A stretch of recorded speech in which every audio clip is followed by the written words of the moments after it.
Hey, what's up, guys? Irv here. So once again, no VTuber model for today. I am traveling around for the Labor Day holiday, so I hope you guys are enjoying that if you are celebrating it. But anyways, we're going to be looking at another Reap What You Sow moment featuring ProZD. Now, this is someone who has made comments about anime and the dubbing scene and voice actors generally, and those comments have continued to haunt him for a very long time.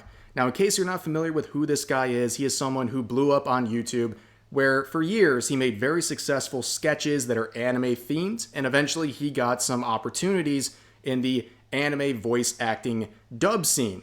Now, he's become a bit of a meme, especially among anime fans, because of his comments about the medium.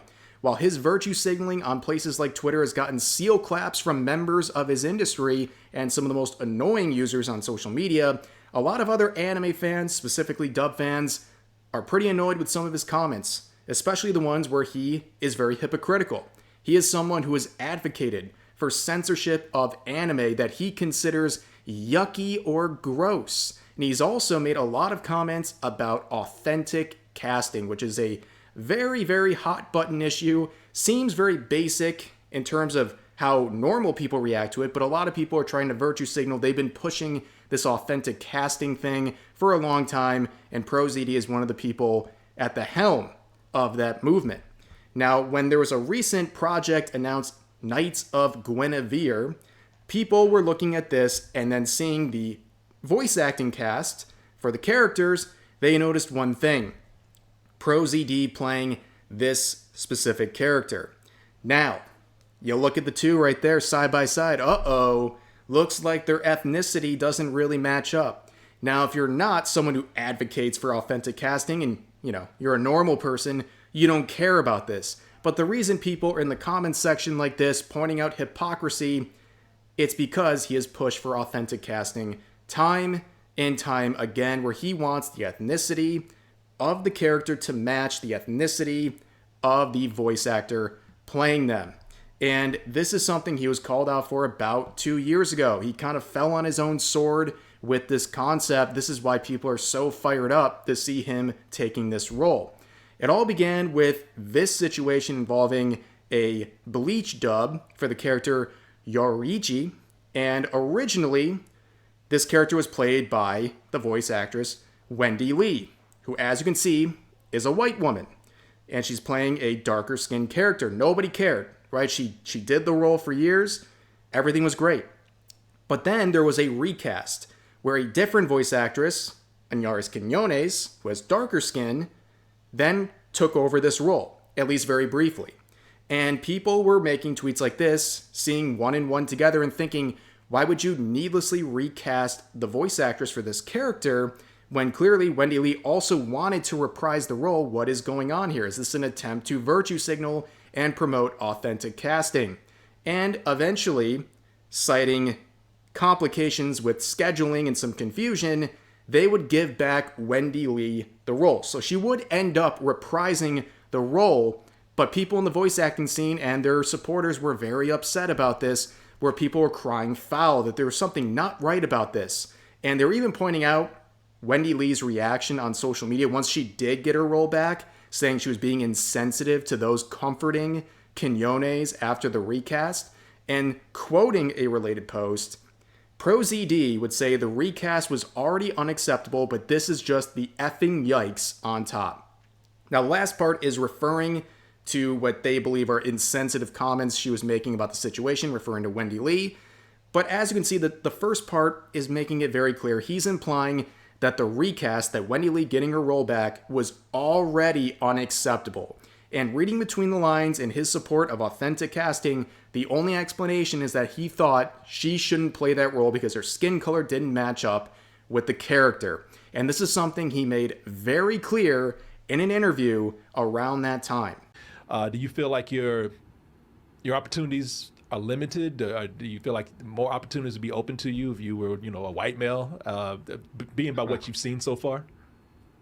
I definitely would have more opportunities if I were white, for sure. There's no doubt about that. I mean, even comparing now to let's say 5, 10 years ago, it's definitely changed.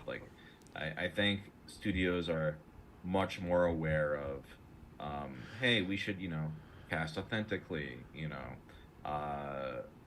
so there have been some good steps. We still have a long way to go. So to make this very clear, authentic casting is something that's trying to force voice actors to only play roles where the ethnicity of the character matches their own. This is something that is so progressive, it is regressive. A lot of these people cite an attempt to even the playing field where minority voice actors will have more opportunities, but that is just not how it plays out in practice, especially in the anime industry. If you have, for example, a black voice actor, they are going to lose roles because of this. Yes, they will get priority on darker skinned characters, but that's only a very small fraction of anime characters. So in the dubbing industry, they're going to lose almost all of their opportunities. And that's something people are pointing out. I know, radical theory for people like this, but discrimination based on the color of your skin, especially with employment opportunities, is not good. But people like ProZD have been pushing this very hard. And lo and behold, he'd fall on his own sword. Where back in, I believe, late 2023, he lost a role because of authentic casting. This was applied against himself in this now deleted Twitter thread where he was told he cannot take an opportunity to voice a white character because he's, of course, Asian. And he would be very upset about this, even trying to deflect and say the naysayers will go, oh, don't you want authentic casting? And he continues on basically saying this is not an example of that and that the playing field hasn't been leveled and just really playing the victim in the situation once again. So looking at the entire scope, his continued support for authentic casting and weaponizing it against people he doesn't like, this happening to him back in 2023 was very ironic. People have not forgotten about this. So when he did go to Twitter and announce his role in this Knights of Guinevere series, people are now mocking him. And here's a great example of how these interactions typically go. Here's Madame Savvy saying, aren't you the blow-up pool ball who said you have to look like the character you voice? And of course, blocked. And this is something he's been doing forever. This has been the play, so to speak. I got blocked as well for a different tweet that I briefly referred to at the beginning of the video, where he was talking about the anime series Made in Abyss. And he was making a claim about that, saying he wishes that parts of the show would be removed, referring to what he considers the creepy stuff. And then when he got major backlash for criticizing his own industry's tropes, he would try to say, oh, it's just a joke, and that anyone who has an issue with this is not normal and basically stupid.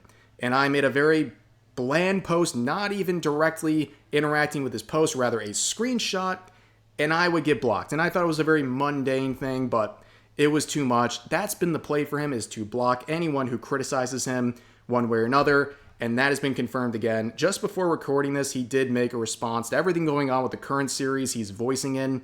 And he says, hey all, this will be my last tweet on this platform. I will no longer be using Twitter after this. If you look at the replies on my latest announcement tweet, you'll see a lot of comments like this. This has been going on for years now, and while the normal procedure has been to block and move on, I truly don't think Twitter is worth it anymore. In the past, I have expressed that I think diversity in casting is important. It's a complicated topic, but at the end of the day, I will stand by this. I think it's important for voice actors to be given equal opportunity. And I think there have been positive changes on that front. A lot of bad faith arguers have tried to paint this as me saying things I never said. And of course, we're going to read the part 2 of this, but we know he's not just promoting diversity. In fact, authentic casting that he has made very clear is something he supports does the exact opposite in practice. We all know this.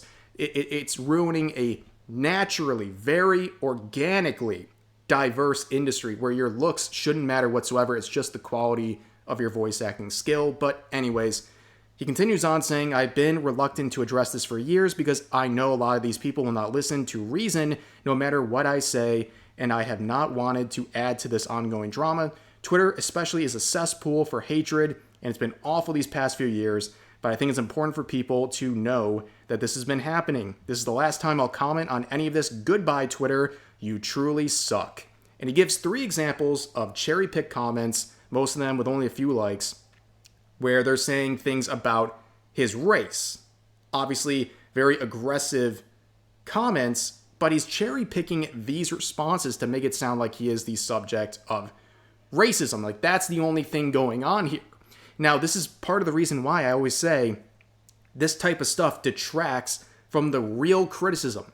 This stuff serves as an opportunity for someone like ProZD to show these comments and say, oh, it's because these people are racist.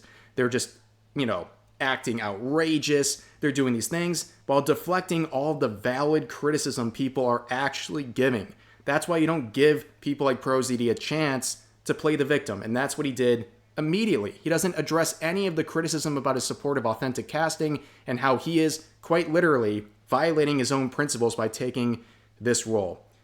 Rules for thee, but not for me, is really the way to sum this up. And also, people are also pointing out that authentic casting wouldn't even support other people playing in this show. But anyways, I think you really get the point. That's going to do it for this video. As always, feel free to share your thoughts about today's topics in the comment section down below. Hope you guys enjoyed the video, and I'll see you next time.